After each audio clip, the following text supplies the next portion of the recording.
What's up YouTube? I'm William Bitter and this is my channel Money Thoughts. Money Thoughts. Many of you guys probably know me from my viral video about my 80 square foot apartment in New York City. If you haven't seen that, check it out. So I started this YouTube channel to inspire people to save and invest. And a huge part of saving and investing is widening the gap between what your income is and what your expenses are. So today in this video, I'm going to break down the cost of living here in Medellin, Colombia, versus my cost of living in Chelsea, which is a fancy neighborhood in New York City, which is where my 80 square foot apartment is. The point that I'd like to drive in this video is that if you're able to pivot your income to a remote type of work and you're able to shift where you live to somewhere where the cost of living is much less, then this could be a really meaningful strategy to look into to increase the amount that you save and invest and ultimately allow you to live a more lavish lifestyle and to reach financial independence at an earlier stage, as well as get to know another country and city and explore the world. So first off, I'd like to summarize that I probably have around the same monthly budget here in Medellin, Colombia, around $2,500 a month, as I do in New York City living in my 80 square foot apartment. But my lifestyle here is much, much different. I have a much better lifestyle here in Medellin, Colombia than I do in Chelsea, New York City. If you guys have seen my video, I obviously live in a 80 square foot apartment in New York City, so that's one big difference. So first off, because I haven't made a video in a while, I'd just like to tell you guys that I'm currently living in Medellin, Colombia, at least for a month, possibly longer. As you guys can probably see, I've upgraded my apartment, so I guess maybe I'll start by giving you the tour. But this apartment is in one of the best locations, in one of the best neighborhoods in Medellin, in Poblado. And this apartment costs $1,100 a month. And as you can see, I have a beautiful view of Medellin. And this is in comparison to my 80 square foot apartment, which I have an insanely good deal on in Manhattan. I only pay $385 a month for that apartment. But if you wanted a comparable, am I saying that right? But if you wanted a comparable apartment to this one in my same neighborhood, furnished, you're probably looking at least $5,000 a month. That's in Chelsea, New York City. For a furnished apartment for a month, you're probably gonna spend you're probably gonna spend $5,000 for the month, where I have this apartment for $1,100 a month.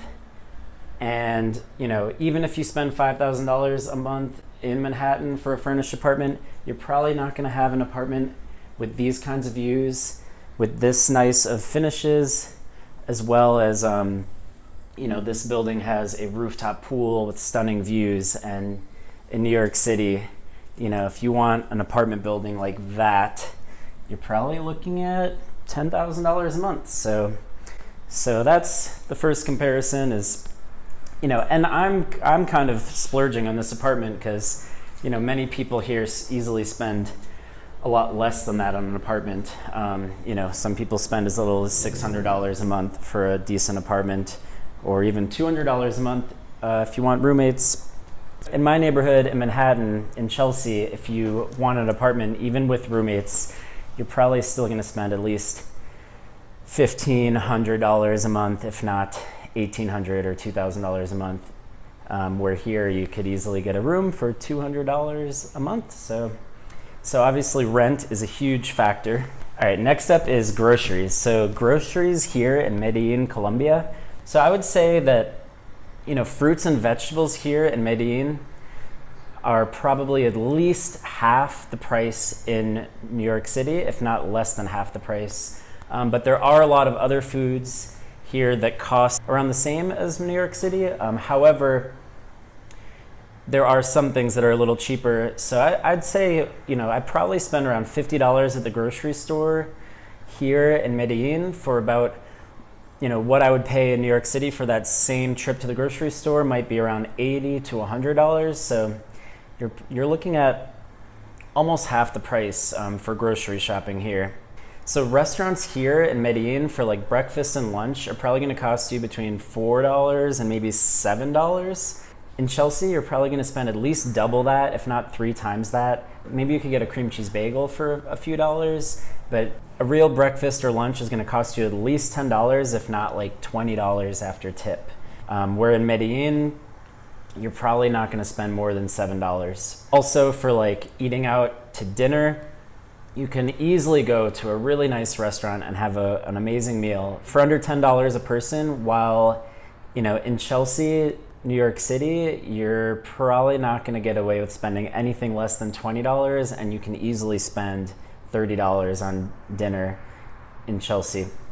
Also, a big difference is like tipping culture in Colombia is kind of like, they don't really expect you to tip, and if you do tip, you can, you know, 10% is a solid tip in Colombia, where in New York City, you know, you're expected to tip at least 20% no matter what. Even at a cafe, often they expect you to tip. Which brings me to one of my favorite comparisons is coffee, because I love coffee. I'm a huge coffee drinker. Basically, you know, a regular coffee at a cafe here is probably gonna cost you around $1, where in the US at a Starbucks, you're gonna spend at least $2.75. Some cafes even charge you $3.50 for a coffee.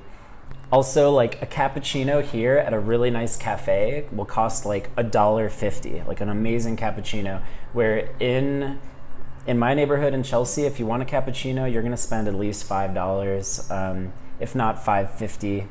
You know, and you know, this is huge for me because I love cappuccinos, but I never get them in New York because I'm not going to spend $5 on a cappuccino. Like, I just can't do that. But $1.50, now I find myself having like 2 cappuccinos a day, which costs the same as like one coffee that I would have in New York, one regular coffee that I would have in New York City. So this is a huge lifestyle change for me.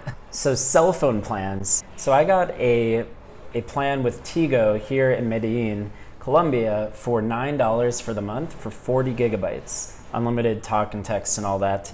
So $9 a month versus in New York City in the US, like, you're not gonna get a plan like that for anything under $45, if not $50. So, you know, that's almost 80% cheaper than the US. My gym membership here, I have a really nice gym. I pay $18 a month, where in New York City, I have like the cheapest gym that I could get, which is pretty nice, honestly. You know, Blink Fitness in New York City costs, I think, $28 a month, which isn't that much more, to be honest. But, you know, a lot of gyms in New York City cost like $80 a month, $125 a month, $150 a month. It's kind of ridiculous. So for this gym to be, you know, one of the nicer gyms in the area for $18 a month, it's a steal, you know. Another thing that I've noticed, the prices of haircuts in New York City have just been going up and up and up. Now it costs $35 to get a haircut, a regular haircut. And this used to be like one of the cheaper places in the neighborhood. And now it's $35 for a haircut. And in New York City, in Chelsea, in my neighborhood, you're expected to tip like at least $5. So that haircut costs me like $40 every time I want to get a haircut. I think I went a year, during COVID, I just didn't even cut my hair because I was like, oh, I can save like, you know, a couple $100 a year just not getting haircuts. But that's just me. I'm a little crazy. And I take this saving and investing stuff seriously. But, you know, here in Medellin, I got a haircut for $10, and, you know, you can easily find a haircut for less than $10, but I'm in like one of the nicest neighborhoods, and I just didn't even look. I just went to like the highest rated haircutting place, $10, you know, a $1 tip, 10% tips is like what's expected here. So, you know, I walked out of there spending $11 on a great haircut, which I just got a couple days ago. And so, you know, that's already at least 75% cheaper here in Medellin to get your haircut. A big one is Uber. You know, in New York City, I never take an Uber because, you know, it's just, to go anywhere, it costs $20, $30, sometimes $40. And so like for what would be a $20 to $30 Uber ride in New York City, you can do here in Medellin for like $2 to $3. That's right. It's like 10% the price for Uber as it is in New York City here in Medellin as it is in New York City.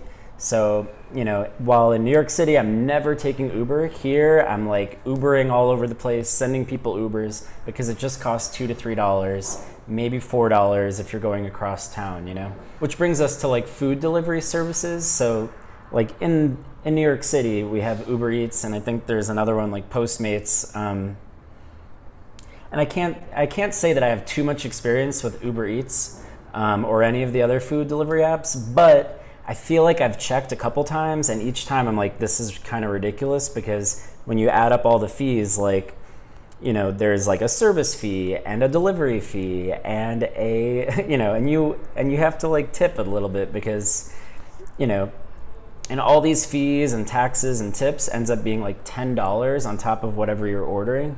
You know, so compared to like these $10 in fees to like order with Uber Eats, which is why I never use it. There's the equivalent to Uber Eats here in Colombia. I think there's a couple other ones as well, but there's one called Rappi. And Rappi, you pay like $2 a month, and then you have unlimited free deliveries. And then you basically just pay, you know, usually I just tip like $1. So now all of a sudden, you know, I'm able to order things from the grocery store, from a restaurant, from all over the city, and all I'm paying is like $1 tip, and that's kind of what's expected around here. And so like now it's kind of like a calculation of, you know, what's the value of my time. It might take me, you know, I might have to walk 10 minutes to get, you know, 5 or 10 minutes to get to a restaurant that I want food from, and then if I have to wait for 10 minutes because it's not done yet, and then 10 minutes back, you know, this is like half an hour of my time, and now all of a sudden I'm able to outsource this for like $1. You know, we're in New York. Well, to be fair, New York, it's a lot faster pace. So like if I want to go get food and come back, I can have it done in like 5 minutes. So I guess there's that. But, you know, but food delivery here in Medellin, it's an amazing deal. And I've never spoiled myself so much with this much food delivery services. Another thing that I was thinking of is like weekend getaways. So like a weekend getaway in New York City is ridiculously expensive. I mean, if you just look at like car rentals in my neighborhood, you're gonna have to pay at least $200 a day. And then, you know, you gotta pay gas to get where you're going, and tolls. There's like these $15 or $18 tolls, or ends up being like $20 in tolls at least to go somewhere and come back, as well as, you know, even an Airbnb upstate New York, you're going to spend at least $100 a night. So, you know, all of this, you know, and then whatever activities you're going to do, you know, you'll easily spend $800, if not $1,000 for a weekend getaway in New York. Obviously, you can do it much cheaper when you have friends that have a car or a place to stay. Like there's other options, but if you just live in New York and you don't know anyone, you don't have a car, like a weekend getaway could easily cost you $800 to $1,000. While here in Colombia, you know, coming from Medellin, I could rent a car for like $20, $25 a day. I can get an amazing Airbnb for $40 a night. And then like these huge day-long adventures with tours easily cost like under $20. So I can very easily get away with an amazing weekend getaway here for under $200. You know, and that would be like with me and my girlfriend, for example. So yeah, weekend getaways here, much cheaper. All right, so next topic is drugs from a pharmacy. And I can't speak from too much experience, but it seems to me like many of the things at the pharmacy are much cheaper, at least half the price. Some of them much cheaper. I can't really give you a solid comparison, but you know, in the US, like you're probably gonna take half a day from like away from your time working to like go see a doctor, then they prescribe you something, and then you have to like wait in line at the pharmacy or wait for the thing to go through, and ends up taking like half your day, and your insurance company is charged like hundreds of dollars just for your doctor to tell you to like take a very simple medicine. While here in Colombia, you know, you could just go to the pharmacy, and a lot of the pharmacists are very well educated and they know what to prescribe you. And a lot of the things that aren't over the counter in the US are just over the counter here. You know, 5 minutes of your time, $5, 5 minutes, and you're out with what you need instead of wasting half a day and hundreds of dollars of you know, money that someone's paying, you know, through your health insurance bill. So it just seems a lot more efficient here, to be honest. In some ways. Anyway, I'll move on from that topic. But all right, so public transportation. All right, so public transportation. Public transportation in Medellin is much cheaper than New York. I mean, you're gonna spend less than 75 cents to take the train here, and that can, you know, that brings you all across Medellin. Just under 75 cents, where in New York City, you're gonna spend $2.75 every time you wanna take the train, which is almost 4 times as much. You know, all right, so some things that seem to be more expensive here in Medellin are like cell phones and computers. I believe this is because there's like a tax on imported technology. You know, but at least for me, luckily, because I'm traveling around and I'll be back and forth to the US, I can easily, you know, get these types of things when I'm back in the US. But that is a consideration, that those things are more expensive here. Also, like internationally known brands of clothes, they seem to be more expensive here, probably for the same reason, I would assume, like import taxes or whatever. But I have been told that you can get cheap clothes here if you know where to go. I just am wearing what I've got from the US, but I'll keep you guys posted on, you know, clothing.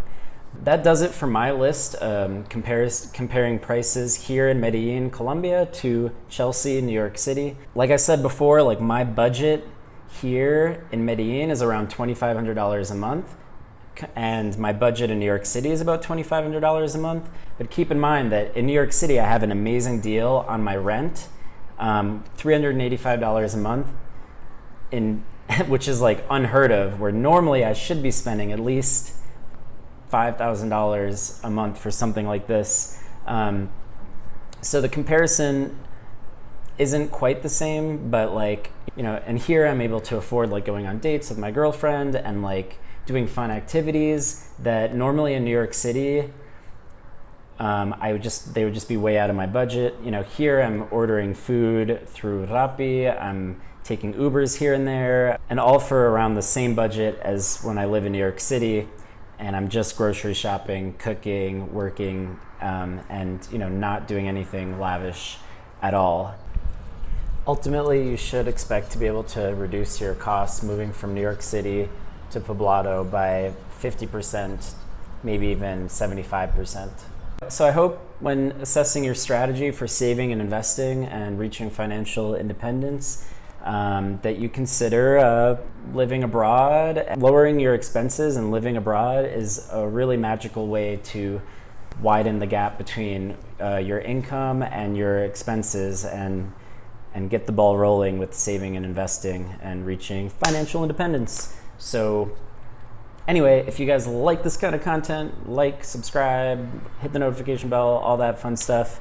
And thank you for joining me on that beautiful comparison of Chelsea, New York City compared to Poblado, Medellin, Colombia. Adios. Save and invest your money.